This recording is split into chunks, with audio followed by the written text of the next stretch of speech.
What's up, guys, and welcome back to MoAn Inc. If you guys are new here, then hello. My name is Erica, and it is a pleasure to have you joining me today on the channel. Because for today's conversation, as you can see from the title, I am going to be chatting to Dr. Eric Cline, who is not only a professor at GW University in the US, which, for everybody who's not in the US, is George Washington University, but he is also author of 1177, the year civilization collapsed, and the newly released sequel, which is sitting behind me, which is called After 1177, the survival of civilizations. So today we're going to be talking about, as you can probably guess, the two books and the Bronze Age collapse. Now, you guys know that I love to do introductory stuff, so Dr. Cline has already approved that we'll make this as easy and palatable for you guys, take you guys on a journey of the collapse of the late Bronze Age. However, I do just want to let you guys know that this episode is intended to work alongside of my good friend Livs over on Let's Talk About Myths, Baby. She recently brought on Dr. Cline to discuss this in much more detail than we're going to get to today. So if you listen to this and you think it's really interesting, you think it's fascinating, I would obviously recommend that you should buy the books, which will be linked in the description below. However, I will also be linking Liv's episode where you can just get your teeth into a little bit more. So please don't be shy to check that out at any point in the video. But with all that being said, Dr. Cline, it's about time that we bring this over to you. And before we get to this systems collapse, before we get to the sea peoples, before we get to all of the drama of this period, I always like to start my interview with a little bit of context. First and foremost, can you take us back to your childhood? When is it that you discover archaeology, and what is it about this moment of discovery that made you go down this path, not only to being the published author, but also the professor that you are today? Oh, I started very late in life. I think I was 7 years old. Yeah, my mother, yes. All right, maybe that's not late in life for some people, but yeah. So I was seven. My parents gave me a book on ancient Troy, specifically on Heinrich Schliemann excavating Troy and trying to figure out if the Trojan War had happened. And so I read the book and I announced to my parents that I was going to be an archaeologist. And lo and behold, when I graduated from college with the degree in archaeology, my mother gave me the same book again, and I still have it. In fact, I have two copies now because I have the original, and there's another one I bought from, I don't know, somebody, Amazon, eBay. So I have one at home and one in my office so I can show it to the students. So yeah, I started very young, 7 years old, but I find a lot of people that do archaeology were also fascinated from a very young age. So then what led you to the Bronze Age in particular? Was it just because of that book, or was it also as you were studying that tended to be kind of the period that drew you in? That's a good question. I guess it was, in a way, an accident. Yes, it was that book to a certain degree, because I was fascinated already by Troy and thereby the Bronze Age. But when I got to college my freshman fall, and bear in mind, I was pre-med, but I was going to major in archaeology anyway. Wait, what? So, well, it happens, it happens. But at the time, to get into med school, you were not supposed to major in biology or chemistry. They were taking more interesting people. And so I was going to major in archaeology anyway. And after my freshman year, I just said, no, I want to do archaeology. And in part, it was because my freshman fall, my very first semester, at 9:30 in the morning, I had a class from Jerry Rudder on the Bronze Age Aegean, and that was it. So I learned we were on the quarter system, so I guess it was like 10 or 11 weeks, something like that, and learned all about the Bronze Age Aegean, and that's where I started. So Mycenaeans, Minoans, that's always been my first love. Trojan War comes in there. Sea Peoples comes in there. Bronze Age collapse comes in there. So I tell people when people say, how long have you been studying the Bronze Age collapse? I'm like, since I was a freshman in college, which was, when dinosaurs roamed the earth. So it's been a while. But I always thought that one should not study that period or that place in isolation. And so Mm. I moved out geographically. So I was always interested in Egypt and the Near East and the contacts. And so I always was writing papers on the connections between the Mycenaeans and other people. So I've always been interested, I guess, in those two aspects, Bronze Age Aegean on the one hand, and the interconnections with other people on the other hand, because I really don't think you can study them in isolation. Oh, I couldn't agree more. And I love both of your books. Obviously, that's what we're here to talk about Good, today. But when thank it you. comes to the first book, this lovely book right here, I know that Yeah, the publishers came to you for the yes. original 1177. Hmm. And from what I understand, there was a bit of a back and forth about what exactly it was going to be about for a public audience. And Hmm. I do public facing work. So that's sort of my interest is how do you go from being very academic to then deciding this incredibly niche topic is going to be the book and it's going to do well. You've got to trust me. Uh-huh. Yeah. So let me walk you back a moment, all the way back. In fact, my dissertation for my PhD was on international relations. It was called Sailing the Wine Dark Sea. It's not the first book with that name. Later ones have it too, but the subtitle was International Trade in the Late Bronze Age Aegean, in which I had collected all of the objects that are in museums in Greece that had come from Egypt and somewhere in the Near East that were in good Late Bronze Age context. Because what I wanted was to create a catalog to show the actual hard evidence that there was trade, not just talk, up in the air about it, but be able to point to things. And I came up with about, well, it was more than 1,000 objects. And I'm like, see, there's trade, right? These might not be the main objects. These might be kind of the bric-a-brac that came along, the souvenirs, whatever, but there is trade. Okay. And so from that, I had always wanted to write some sort of more popular book on the connections and the stories behind everything else. So I had actually been pitching a book that was called Hammurabi's Shoes. That's what I wanted to write. Hammurabi's Shoes, and it was all about the trade between the Minoans and Mesopotamia, and Hammurabi sending these Minoan shoes back. So when it came time to talk to Princeton and Rob Tempio, I was pitching this book, and he's like, we actually want a book on the collapse. And I'm like, yeah. But a lot of people can write on the collapse. And I don't really want to do that. And that was when I said, what about Hammurabi shoes? And he's like, well, I tell you what, put the collapse at the beginning and end of the book and do Hammurabi shoes as the middle part. And I said, done. He says, but we're going to have to change the title. Hammurabi shoes does not cut it.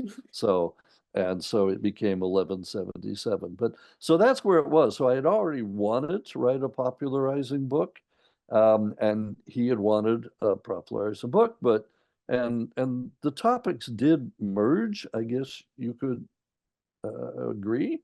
And so it worked. It was a marriage made in heaven, and it's gone gangbusters. To be honest, just between us and your entire audience, I never thought that anybody besides me and a handful of people would be interested in this. I'm absolutely blown away at the reception. I had no idea anybody else cared about the late Bronze Age or the collapse or whatever. And I'm just so tickled that it's taken off, because it means that that many more people now know about Mycenaeans, Minoans, Hittites, Assyrians, Babylonians, and the late Bronze Age collapse, which apparently on the internet nobody had ever heard of before, which is good. So now we have memes about sea peoples and this and that. I'm loving it. I'm like, great, great, great. More. So I'm really happy that so many more people now know about the archaeology and ancient history. I think a big part of that as well in the interest is this huge word collapse. Like it sounds so dramatic. It sounds very like Game of Thrones. You're like, ooh, there's a collapse that's happened. Like what's gone on there? Kind of a thing. At least from what I've seen from my end of things, like that seems to be how people get into it. There's like a dramatic word that we use, and the general public are like, what's going on? This is Indiana Jones over there. Let's see the real life Indiana Jones. So, with the Bronze Age collapse, why don't we start with what exactly collapsed? Just for people who are coming into this who are going, okay, is this a city? Is it a whole entire region? If you wouldn't mind walking us through that. It's an excellent question, actually. And I have to say that in writing the sequel after 1177, which we'll get to, I actually revised to a certain extent what I said in the first book. So the first book is rather catastrophic, shall we say. Everything collapsed, right? No more Mycenaeans, no more Minoans, no more Hittites. Everything goes away. And it is that to a certain extent. But what we've got basically, okay, and to walk back for a moment too, from about, say, 1500 BC or BCE, if you prefer, so 3,500 years ago, down to about 1200 BC, we've got 300 years, 3 centuries, where there is a globalized Mediterranean, which is a term that Susan Sherritt at Sheffield has used, and I think it really works. It basically means that the Mediterranean is connected with commercial trade, diplomatic envoys, embassies, and so on.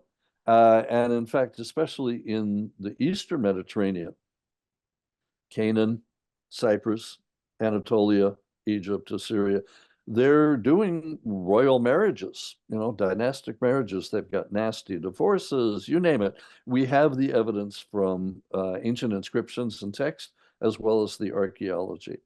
So what it turns out happens in the decades after 1200 BC is we get a series of unfortunate events, as my kids would say, to quote, I think it's Lemony Snicket, right? A series of unfortunate events, where we now know that there was drought, there was famine, there were earthquakes, there were migrants and invaders, there was disease. And these seem to have all happened tumbling one after another very quickly, either simultaneously or in quick succession, such that one could not recover from a catastrophe before the next one hit. And after, 3 or 4, you kind of throw up your hands. Because you can survive an earthquake, you can survive drought, you can survive famine. A lot of people are going to die, but your society doesn't go down. If you got more than a couple, then you're in trouble. So what happens in this collapse is that some of the societies, and there's about 8 of them, I call them the G8, some of them are impacted tremendously and go down never to recover. Others kind of shrug their shoulders and say, hey, we can take advantage of this, right? So different societies are affected different ways. What collapses for sure is the interconnected network, the trade, the diplomacy, all of that. That is completely fractured. And it takes up to 400 years to get that network back up and running. So it takes until about the 8th century BC. So collapse, according to the definitions by Joseph Tainter and all that, it frequently means a society goes back to a lower level of social, economic, and political complexity. And that certainly happened for some of them. Mycenaeans, for example, and Minoans on mainland Greece and Crete, their high-level society that they had had with all the Minoan centers and Mycenaean centers, like at Knossos, Mycenae, Pylos, Tiryns, those all pretty much shut down. I mean, they're burnt to the ground, they're sacked, the elites go away, either die or migrate. They really do in Greece go down to a lower economic, political, social complexity, if you will. And so that's the traditional definition of a collapse. What I've seen, and again, as I've just mentioned, is that it differs from place to place. And it depends on the resilience and how much a society can transform versus coping versus adapting or whatever. So in the first book, I was very apocalyptic, shall we say. Everything came to a crashing halt. And then in this new sequel, I'm a tad bit more nuanced.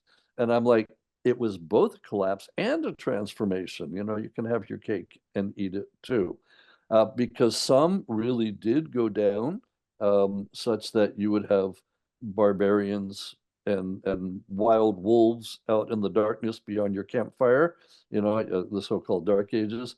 And others, as I said, just kind of shrugged their shoulders. So it depends on where you look and how much people are affected. And it also depends on who you were. Were you an elite, or were you one of the general populace? Like again, some people were not affected at all. Others, their entire, the 1% get, really knocked for a loop in Greece, for example. So it's a much more complicated picture than one might believe, except for the fact there's definitely a difference between the Bronze Age and the subsequent Iron Age. There is a dividing line at about 1200 BC. I called it 1177 for a particular reason, but there is definitely a difference between the one era and the next. But looking at it up close and personal, it tends to get a little fuzzy, shall we say. But if you take a step back, like you're looking at an impressionist painting, for example, then you can see the whole picture and you're like, okay, I can see the big change. Okay, so let's put a pin in you saying 1177, that you called it that for a particular reason, which you explained throughout the book. And I was wondering if you could unpack that a little bit, because that is one of the famous parts of this bigger narrative, shall we say? Yes, shall we say. Yes, okay. So the book is called 1177 BC, and I blame it on Rob Tempio, my editor, because he didn't like Hammurabi's shoes. And he said, numbers in titles these days sell. Just trust me. I'm like, okay, fine. All right. So I have no real trouble with 1177 BC because it is the year that the so-called Sea Peoples attacked Egypt for the second time. So let me unpack that for a second. The Sea Peoples is our name for a bunch of groups, up to 9 groups that attack Egypt twice, once in 1207 and once in 1177 BC. And we have the records left to us by the 2 pharaohs who defended Egypt, Merneptah in the first case and Ramses III in the second case. And to be fair, 1177 is our enumeration. What they said was the 5th year of Merneptah and the 8th year of Ramses III, something like that. And it's us that have put a number on it. And it really depends on the Egyptian chronology that you follow. So that year of Ramses III could just as easily be 1186 as it is 1177, because the scale is kind of sliding. And in fact, one of my colleagues said, love the book, it should have been called 1186. And I told him that was the original title. The original title was 1186, but I ended up, during the course of researching and writing, decided I liked Ken Kitchen's chronology. Kenneth Kitchen, professor up at Liverpool. I said, I thought I like his chronology the best. So that meant changing the title to 1177, which worked. So this is the year that the Sea Peoples attack the second time. And they lose both times. The Egyptians beat them. And Ramses says, I settled them in strongholds in my name. The big question is, who are the Sea Peoples? And this is one of the things that has not been resolved. As I said, there are 9 different groups that come over the course of the 2 invasions. Well, some with names you've never heard of before, others may be more familiar. We've got the Shekelesh, the Shardana, the Eques, the Weshesh, the Peleset, and so on. Shekelesh might be from Sicily. Shardana might be from Sardinia, but that's really just because the names sound the same. They may or may not be from there. The only one that we really know for sure is the Peleset, which we think are the Philistines. And that would make a certain amount of sense. So Ramses says that he defeats them. He puts them in strongholds bound in his name. That would be in Egypt and Canaan. And we do know that's where the Philistines end up being. Anyway, so where they came from, still a question. Where they went, no problem. They're defeated, and the Egyptians settled them down. All right, so 1177, therefore, is for me a benchmark. It is academic shorthand for the entire collapse. And I do go to some lengths and great pains to explain this in the book, because the problem is the subtitle is The Year Civilization Collapsed. It's not the year civilization collapsed. It is a year during the collapse of civilization, right? If you want to call it clickbait, you can. Whatever works, whatever gets you to read the book, I'm good with it. But uh, the way I explain it, and I actually say this in the book, over here in the States, we usually teach the kids in either 5th grade or 10th grade about the Roman Empire. And we say it fell in 476 AD. But it didn't. It took most of the 5th century to fall. And even then you've got the Eastern Roman Empire continuing for another 1,000 years. And yet that's shorthand. So I phrased it, I used to tell myself it's like an SAT question that I had when I was going to college. 476 is to the Roman Empire as 1177 is to the fall of the Late Bronze Age. True or false? True. Right. So I'm good with it. And indeed, it seems to be working, because now I'm seeing lots of people using this date on the internet or elsewhere. Oh, 1177, that was an amazing year. I'm like, yes, okay, we're good. We're good. We're good. But bear in mind that the collapse of the Late Bronze Age is a systems collapse, which is something that Colin Renfrew at Cambridge had defined in the late 1970s. And system collapse, it's when your economy goes down, it's when your central administration goes down, lots of your people die or migrate, and things like that. But it takes up to a century to happen. And we've seen these several times, not just for Rome and not just for Late Bronze Age, but the fall of the Harappan civilization in the Indus Valley, the fall of the Maya, and those type of examples. So it works for Late Bronze Age because it takes most of the 12th century BC for the collapse to happen. And again, though, as shorthand, 1177 is the easy way to refer to it, right? Plus it's a short, snappy title, and there we go. And once you understand the reasoning behind it, you're like, okay, I understand. And it does make a certain amount of sense. Rob did say, okay, if we're not going to use Hammurabi's shoes, and you don't like 1177, what would you call it? And I said, well, life in 1200 BC is different from life in 1100, and completely different from life in 1000 BC. And that was when he said, yeah, that's true, and it makes sense, but it won't fit on a book cover. So let's just call it 1177, okay? And I'm like, all right, all right, all right, right. And then when it came time for the sequel, which he asked me to write, I said, great, and I already have a title. I want to call it Phoenix. I want to call it Phoenix from Darkness to Democracy, right? The whole idea of rising up from the ashes, which I thought was a great title. And he's like, no, remember, number of cell, we're calling it after 1177. I'm like, okay, whatever. And by this point, I trust him. So, so I claim no responsibility for either title, but I will stand behind what's in the books. Well, speaking of the journey from book 1 to book 2, you change your approach. So the first book is chronological, where you take us all the way down to the collapse. And you're like, here are all the little things that are going on.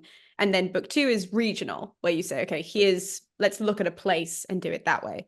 So I was wondering, why did you decide to change the approach within the middle of a series? Like, it worked for the first one and you went, you know what, this is going to be more palatable the second time round in this way. So what was it about the evidence that you were looking at that made that the more obvious structure? Yeah, excellent question. And the simple answer is because I got whiplash. Not literally, but figuratively. So originally, the sequel was going to be the same. It was chronological. chapter 1 was 12th century, then chapter 2, 11th, then chapter 3, 10th, 9th, and ending in the 8th century. So, and in when I was almost done writing it, I was reading it over. I was just editing. I thought, okay, I'm done. And I was like, oh, whoa. And I got, is literary whiplash a thing? It Because it now should be. is. Yes, I guess. So it's not literally whiplash, it's literal whiplash. That works. Right. Maybe we've coined a phrase here. Because what happened is in the 12th century, I would be discussing what happened to Cyprus, Egypt, Canaan, Mesopotamia, Anatolia, the Aegean. And so I was like, whoa, whoa, whoa, whoa. And then 11th century, it's like Cyprus, no, Anatolia, no, and I thought, this is not working for me. And if it's not working for me, it's definitely not going to work for the audience. And so I thought, let me try an experiment. Let me rearrange it geographically and try it as case studies. So what happened in Egypt for the next 400 years? Okay. What happened in Assyria to the Assyrians and Babylonians, Mesopotamia for the next 4 centuries? What happened to the Hittites and Anatolia the next 4 centuries? And I realized, whoa, we've got 8 case studies about what to do and or what not to do if your society is impacted by a major catastrophe. And so I thought, it works. But I did still test drive it. I asked a couple people which version do you like best, and actually the results were mixed. Some still like the chronological approach better, but I thought I need to go with what works for me, and the geographical I think works. And so I went with it, and I did warn the readers in the preface that we're going to change this, but so that's why I did it. I had meant to go chronologically, and it just didn't work. I was getting that literal whiplash or literary whiplash. Right. So, but I can also let you in on something that's not very much known yet. There will be a third book in the what I'm calling the unintended trilogy. The unintended. I look, I never meant to write the first book, let alone the second book, and now I'm going to write a third book. But um, Rob, not just Rob, people on the internet were saying, so what happened after this book? Because this book only goes down, the sequel goes down to the early 8th century. Like, so what happened after that? So in the sequel, at least at this point, in the sequel to the sequel, I'm planning to go back to chronological because I do think it works, and it'll be 8th century, 7th, 6th, 5th, 4th. I'm going to go essentially from 776, the traditional date for the first Greek Olympics, through the death of Alexander the Great. Oh.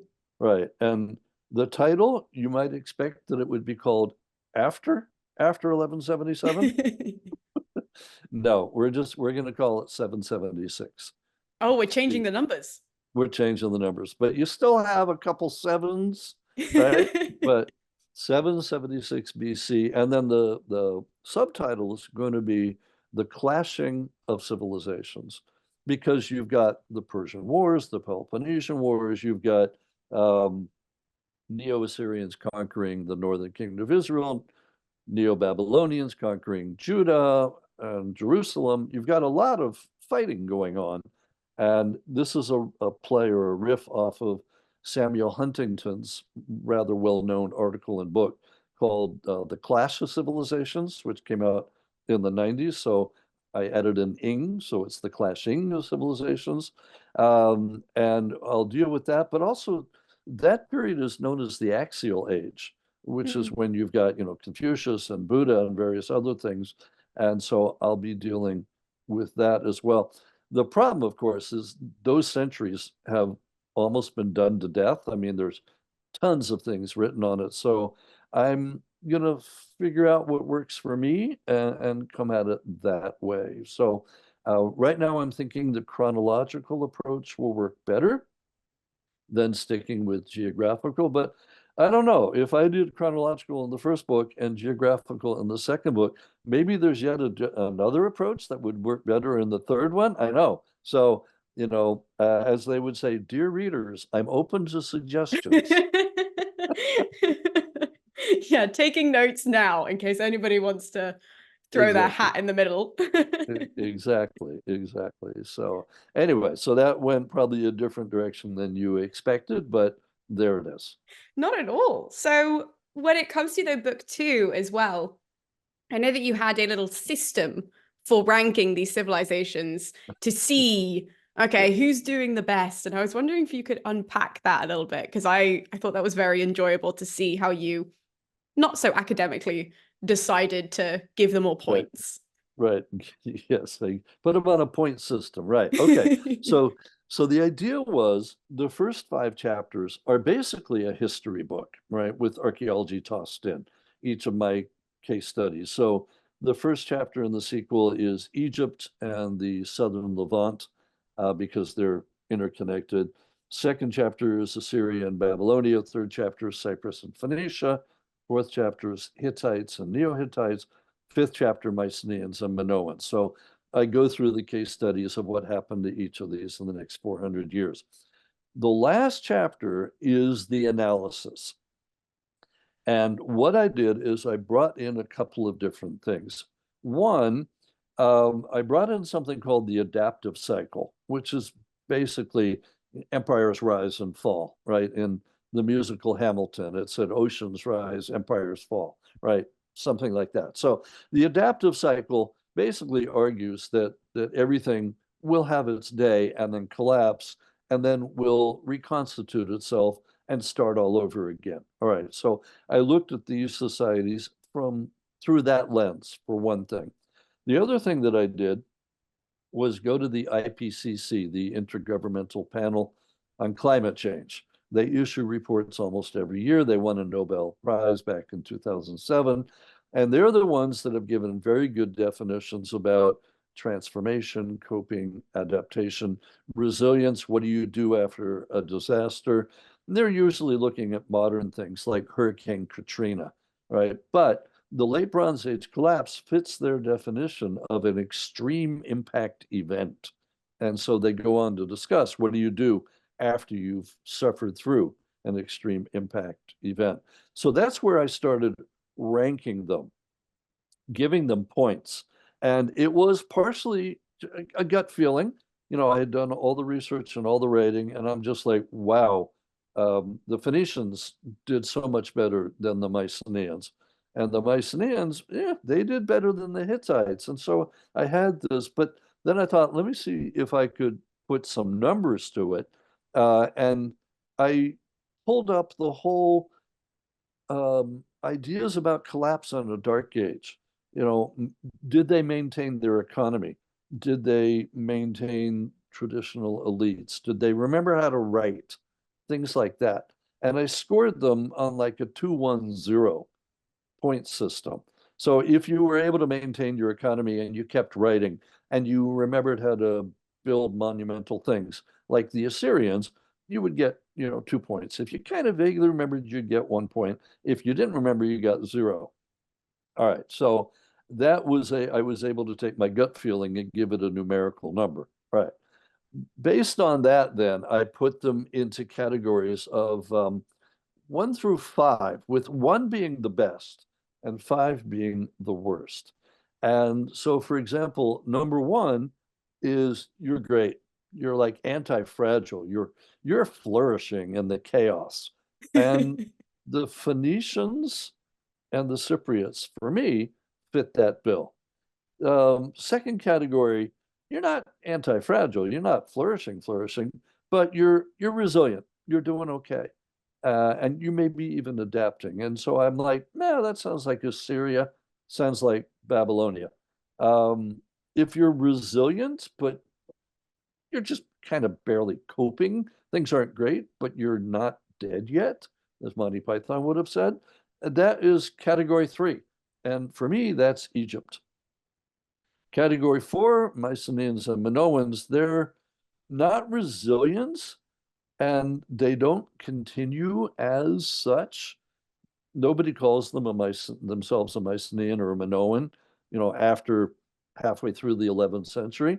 But there is some continuity, right? You've got a lot of people still alive in Greece and in Crete, and there are some things that make it through the membrane. I call it the permeable membrane between the Bronze Age and the Iron Age. Like the names of the gods and goddesses make it through. There are some changes, like the Wanox, the great king, goes away, and the Basileus, who had been slightly lower, now suddenly in the Iron Age is the king. So you get things that make it. But on the whole, Mycenaeans and Minoans not really resilient, but there is some survival. And then the lowest category, not resilient, and they basically vanish. Hittites, right? In Anatolia, the Hittites are gone. They do not do well at all. Their economy goes away. The society goes away for the most part. The royal family goes away. Again, it doesn't mean that everybody dies. Lots of people continue to live in Anatolia, but Hittite society, as we knew it in the late Bronze Age, is gone. And it gets taken over by new groups like the Phrygians and the Urartians. And same thing, for example, in southern Canaan, where like Israel and Gaza and the Sinai are, where the Canaanites that were there in the late Bronze Age are replaced, assimilated into, something like that, by new small kingdoms: Israel, Judah, Moab, Edom, Ammon, and so on. So this becomes the face of the Iron Age to a certain extent. The big kingdoms and empires of the late Bronze Age are now replaced by smaller kingdoms, which maybe is more manageable in the aftermath of the collapse. So I did rank them, and that is where I am expecting pushback from my colleagues. Um, and it depends on what they study and whether they like what I did, because if you're a fan of the Phoenicians and the Cypriots, you're like, yeah, we're number one, we're good, we survived. If you're a fan of Egypt, you're like, wait, why am I number three? I should be up higher. I should be up higher. And in fact, it was pointed out to me at a mini conference that we had in early May at NYU. The Egyptologist said, look, you're privileging the view of Egypt from the late Bronze Age, the New Kingdom. She's like, how do you know that breaking it down into smaller groups wasn't just as effective in the Iron Age? So, for instance, in Egypt during these centuries, we have at one point where you've got four different people, each calling themselves Pharaoh at the same time. And to me, I mean, this is the third intermediate period. To me, that is a period of anarchy that's not good. You don't want four people claiming that they are Pharaoh in four different places. But that's only in comparison to back in what I would say is the golden age, the New Kingdom, 18th dynasty, early 19th dynasty, where you have one Pharaoh, one country, unified. But who's to say that in the Iron Age it didn't work better for Egypt at that time? So I'll have to take this into consideration. I'm still not convinced that Egypt belongs higher than three, but I can be persuaded, for example, with the southern Canaanites in five. If you can persuade me that they transformed and they formed a large part of the new small kingdoms, then I might be, oh, so maybe they did okay, as opposed to completely disappearing. So I'm not wedded to my rankings. I do say in the book that I'm hoping what I've said will begin the discussions, and I don't mean for them to end them. And I do think that's how we're going to push the field forward. So I basically said, look, here's all the data, here's what I've said, and here's why I've said it. What do you think? And hopefully in the next, I don't know, couple of months, couple of years, we'll have some conferences where people either agree with me or take me to task. And I'm good either way. I have no, what do they say? No dog in the fight, something like that. So if you can persuade me that your society should get a higher ranking, or I don't know why you would do this, or that it doesn't deserve the high ranking I've given it, I'm all ears. And, that's what a revised version down the road is for. But so I'm looking forward, I'm hoping I would honestly rather have good feedback and pushback and discussions than have it sink without a trace where everybody's like, yeah, whatever. I'd rather get discussions going than think that nobody cares. Definitely. But also, as you were talking, it was just occurring to me for the newbies who are here, and we're talking about all of this incredible evidence. What kind of evidence then are you looking at, like as an archaeologist? What is it that you're using in order to do a ranking system like that? But also for the first book, what evidence is there available, just so that people know kind of what's actually on the ground that you're looking at in order to come up with these conclusions? Yeah, great question. So it depends on the period and it depends on the place. We have, in many instances, a lot more evidence for the late Bronze Age than we do for the Iron Age, but that's not always true. So we get, for instance, archaeological evidence from excavating sites. Right? We've got lots of things from burial customs to pottery to material objects and everything that you find in an excavation, including, of course, buildings, right, and city plans and all of that. We also get inscriptions, either on stone, which of course survive extremely well, or in the case of the Bronze Age, written on clay tablets, which usually they don't survive, but if they're caught in a great destruction, like a fire that destroys the city, it will also unintentionally bake the clay tablets, which are, about as big as your hand usually, though sometimes they can be, there's one I think that's a third of a meter tall. I mean, it's pretty big, made out of clay. It looks like a little pillow. Um, and so that's preserved. And we get archives. So we have an archive from Egypt from the middle of the 14th century called the Amarna Archive, which is the royal correspondence of Pharaohs Amenhotep III and his heretic son Akhenaten, who may have founded monotheism, though I don't think he did, but never mind. We've also got the archives of the Hittites up in Anatolia. We've got Linear B archives over in Greece at Pylos on the mainland and at Knossos on Crete, and to a smaller extent, other sites as well. So we've got lots of inscriptions, and those are incredibly useful, obviously, because they give us hard data from a contemporary account. The archaeology is usually us trying to interpret things. With the inscriptions, it's us, once we could read it, once you know how to read Egyptian and Akkadian and Linear B, then you're like, oh, okay, all right. But sometimes you have to question whether you can take it at face value. So, for instance, I mentioned the inscriptions that the Egyptians left about the invasions of the Sea Peoples. Well, the Egyptians win both times, but did they really?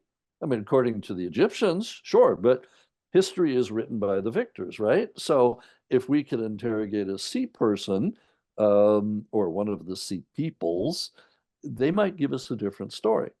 Still, what I tell my students is archaeology plus ancient texts equals history.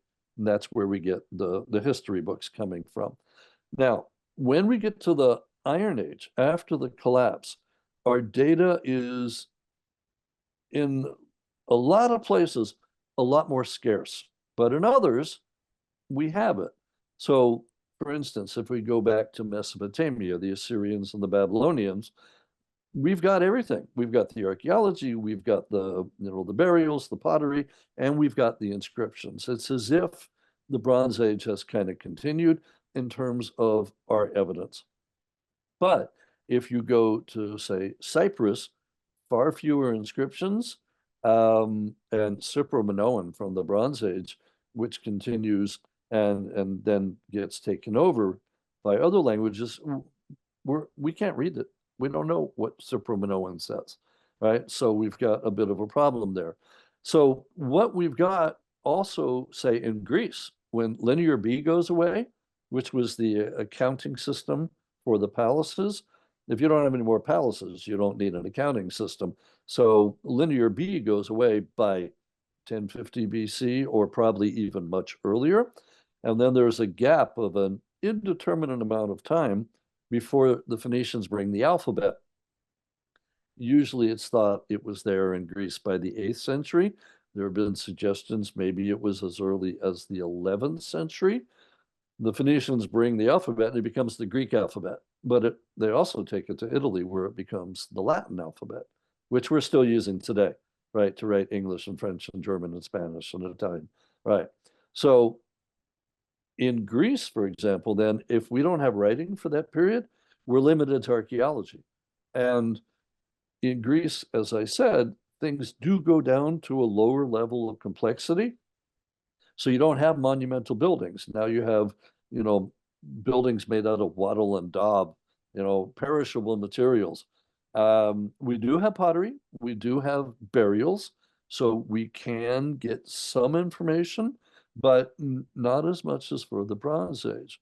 And so this is where, again, looking at the different societies, it's differential types of information and differential quantities of information.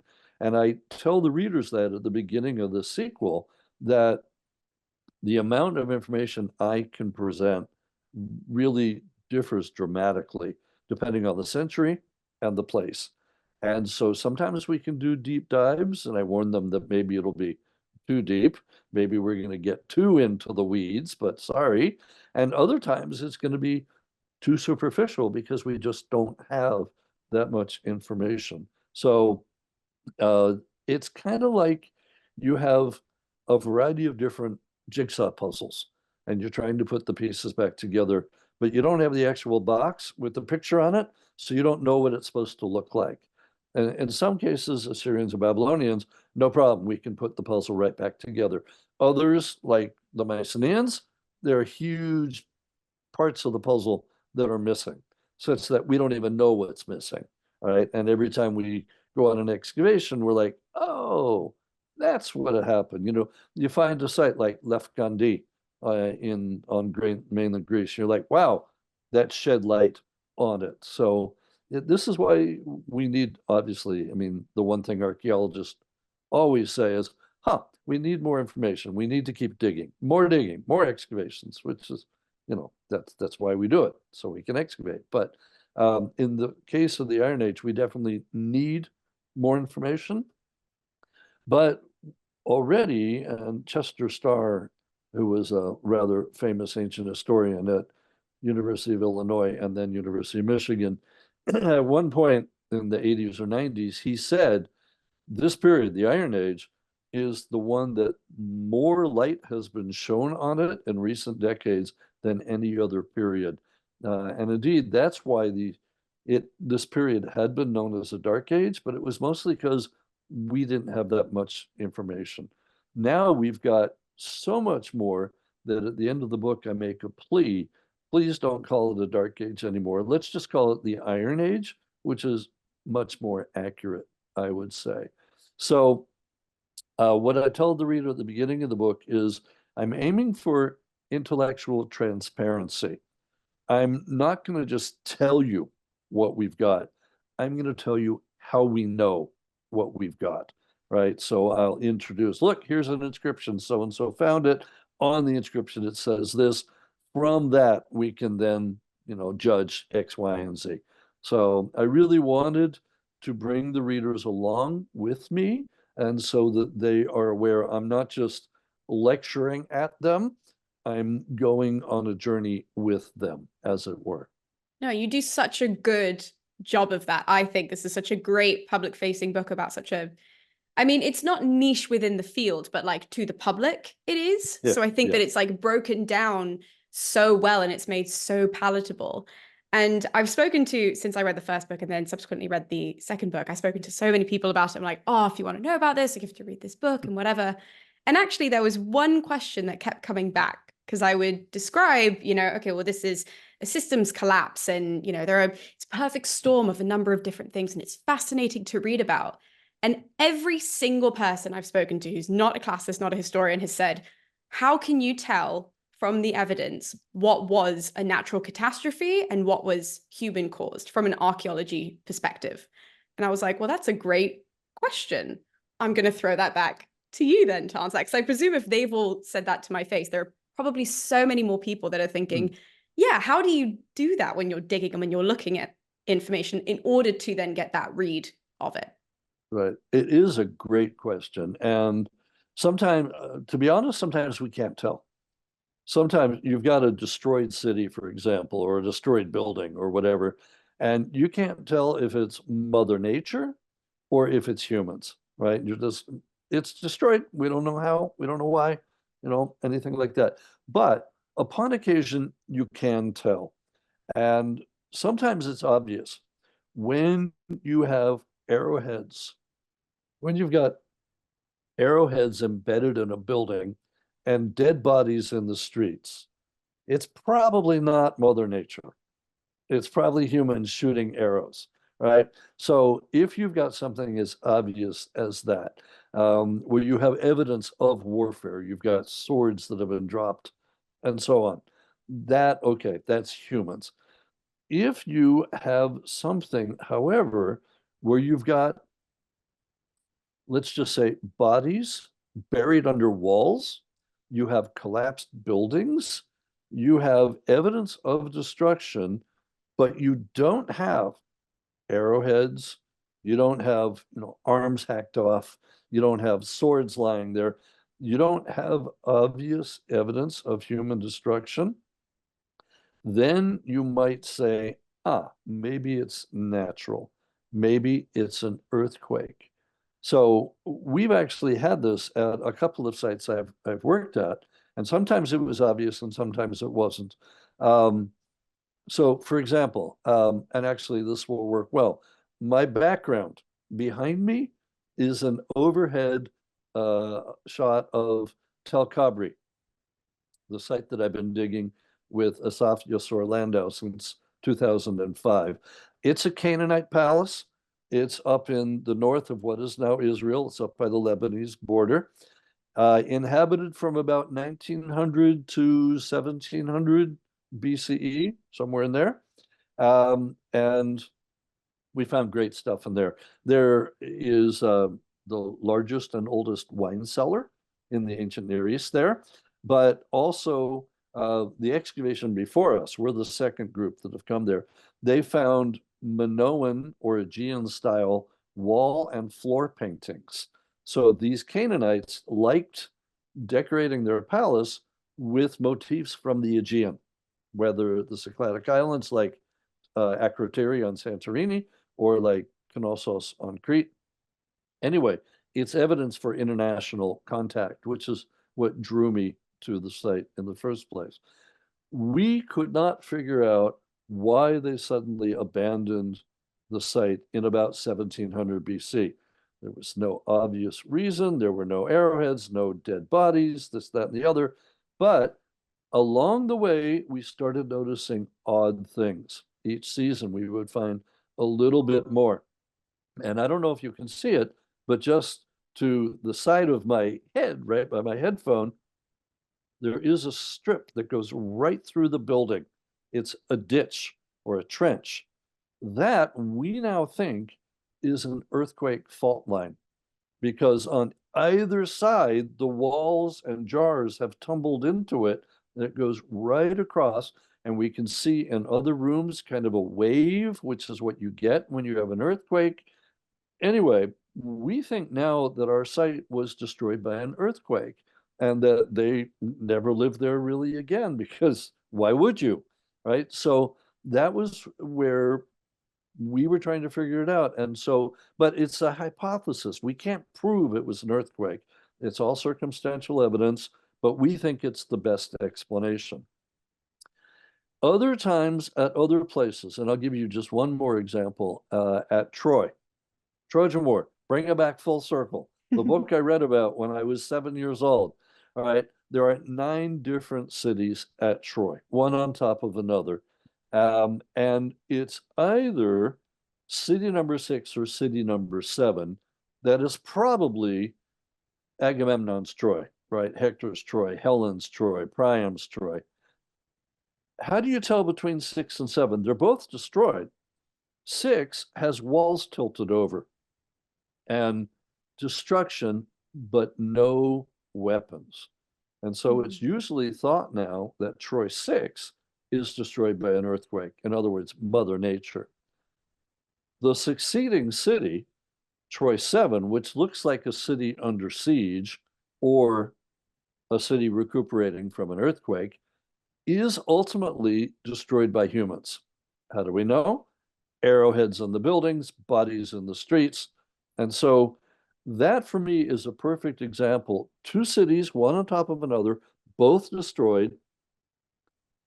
6 is destroyed by an earthquake, 7's destroyed by humans. But having said that, again, we come back to a lot of the times, all we know is that the city is destroyed and we don't know what did it. It's our best guess.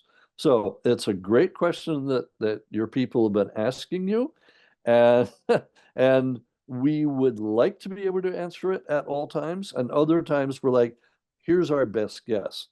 And in our case at Cabri, we had been there since 2005. By 2011, we were starting to try to figure it out, what destroyed it. And we started noticing anomalies, but it was really not until the last time we were there, 2019, before the pandemic, where we found the trench and everything just clicked.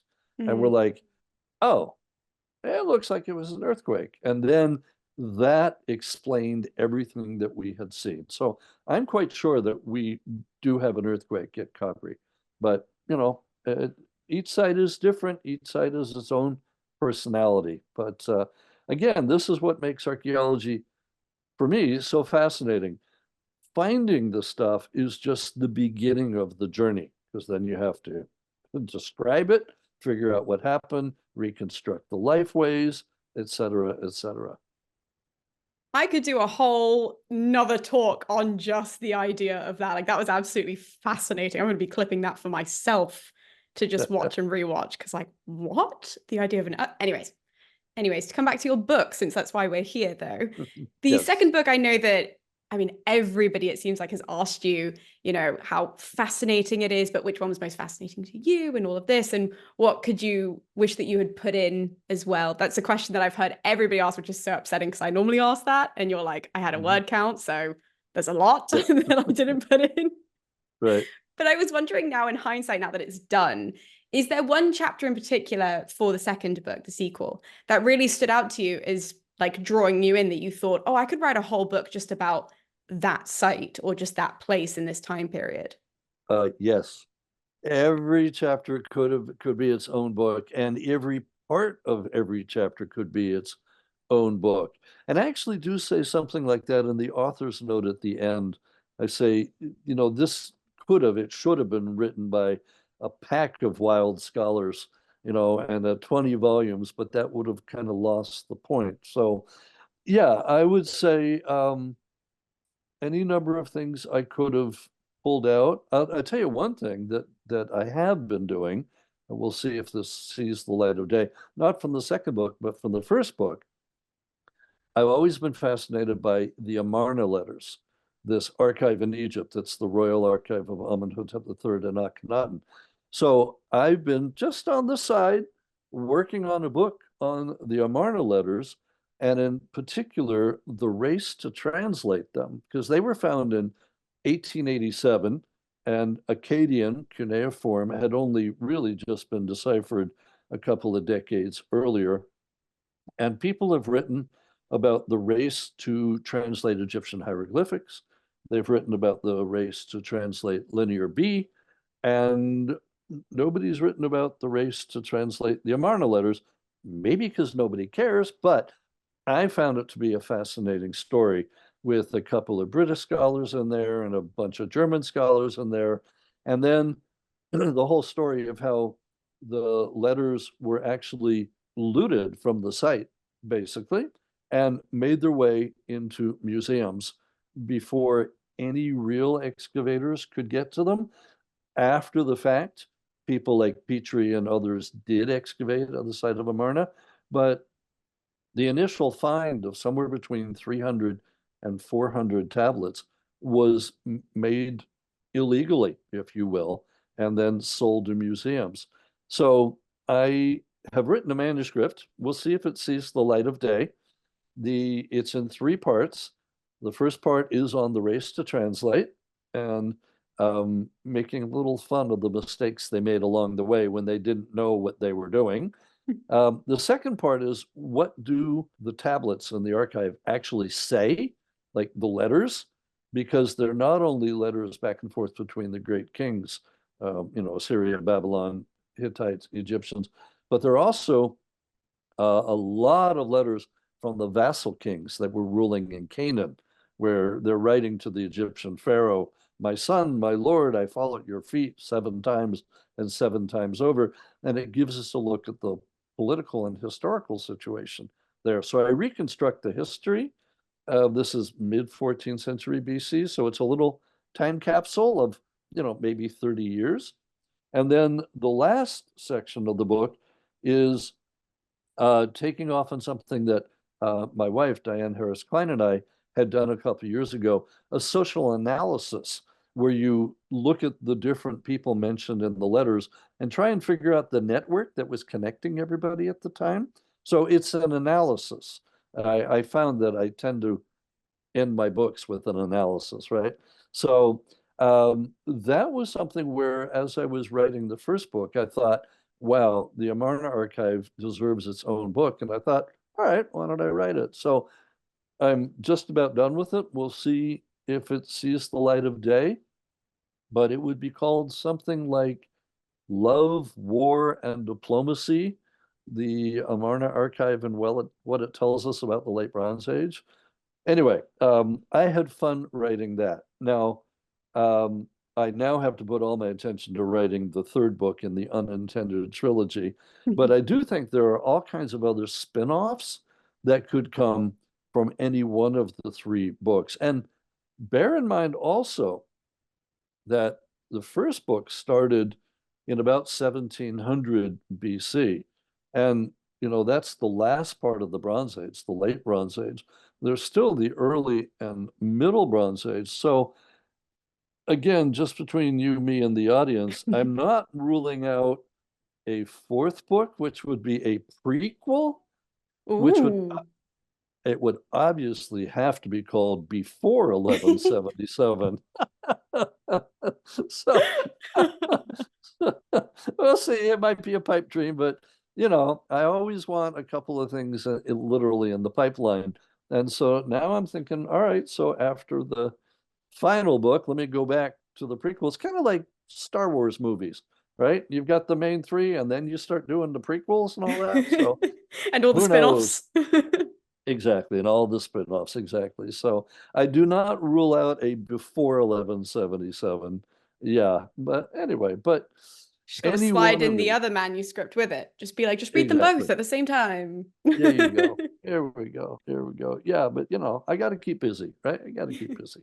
So something I love to ask my guests as well, just because, again, I have newbies who are watching and everybody kind of even assumes about me, which is not the case. I just have a BA, but everyone assumes, oh, if you can read it all, you must be like an expert and you're on your little pedestal, which is terrifying for me. You actually are an expert, but I'm like, I can read the Latin and the Greek, but let's not do anything scary like that. But with you, you are the expert.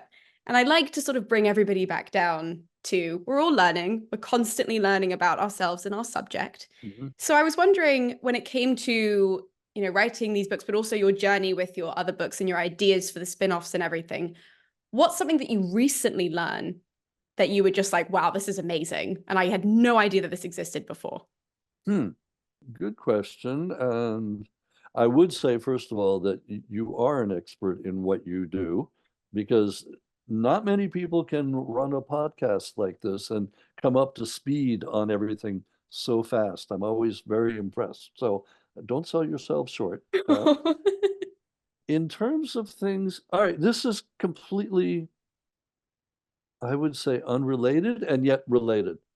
So I was in touch with somebody else who was doing the other terrible year, 536 AD or CE, right? And this is something I really know nothing about, because it's honestly too late for me. I mean, Romans and after, you know, I know, heresy, right? But No, yeah, I I say like, things like that all the time. I'm like, you've got to pick a date where you just stop. yeah, exactly, right. Bronze Age and Iron Age, that's where I am. But looking at some of the other climate-related catastrophes and such, and I'm now intrigued. I want to go learn more about 536 and what made it so bad. I know it was with a volcanic eruption, I believe, and there was no summer or something like that. But anyway, that was where I went, huh, that looks kind of interesting. I'll see if I can read about that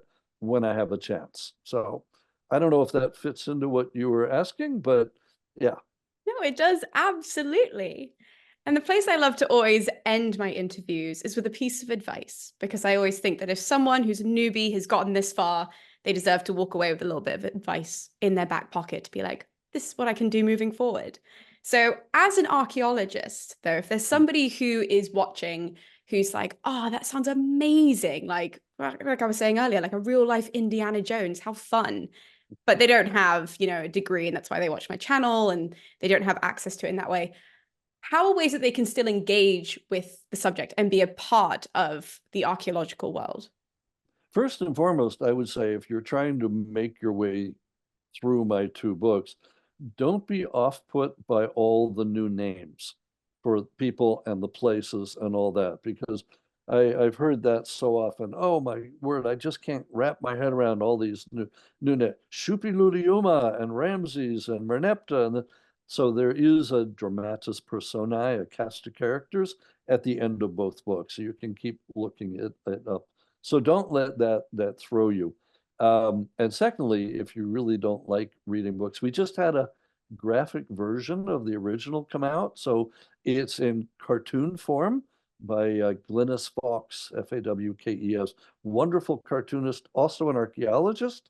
And it's 250 pages of full color. So it's 1177 as a comic book, which is wonderful. So there's different ways to engage that way. But if you want to go larger and just say, how can you get like involved in archaeology per se? Well, we depend on volunteers for our excavations, right? We can't go digging unless we've got volunteers as the manual labor. So whether you want to dig in the US or in England or in Europe or in Egypt or Israel or Jordan or Turkey, um, there are websites that list digs that you can volunteer on. So the obvious one that I know of for me is the AIA's website, the Archaeological Institute of America. They run a website which is AFOB, the Archaeological Fieldwork Opportunities Bulletin. And if you go onto Google and just type AIA, comma, AFOB, the website will come up. And there's a map of the world, and into the search bar, you put the country that you want to excavate in. And it'll think for a couple of minutes, and then it'll give you a list of all the excavations that are happening right now in that country with the name of the director, contact information, price, dates, everything else like that. And so you should be able to go and volunteer, which is on a lot of people's bucket list, right? I always wanted to, right? And if you contact them and say, look, I saw your dig advertised on the AIA's website, they're like, great, great, this is what it costs, when can you start, that kind of thing. And so I would say get involved that way. Otherwise, call up your local university or uni, I guess you could call it, and just say, are you running an excavation locally and can I volunteer? So there are lots of opportunities to get involved if you want to. And they, yeah, they will frequently take you. And if you're not physically able to dig or carry 30-pound buckets, there are many other jobs like registrar, data entry, all of that. So you can be at the dig and still manage to participate. So I would encourage anybody if they want to. You don't need any kind of degree or anything like that. You need, to have the interest and want to do it. Now, on that note, we really should be wrapping this up. Though that was absolutely lovely and such great advice for everybody to get involved, to get linked to, and all of that kind of stuff. So as I said at the start of this, guys, you can go and check down in the description below for links to the books, and now also links to all of these great archaeological sites as well as resources. So like I said at the start, please don't be shy to go down there and to check out all the links, to check out all the further information, along with Liv's episode, in case this one really tickled your fancy and you would like to hear more about this period. But thank you guys so much for tuning in, and I'll be seeing you next time with more videos here on MoAn Inc. I'll see you guys then.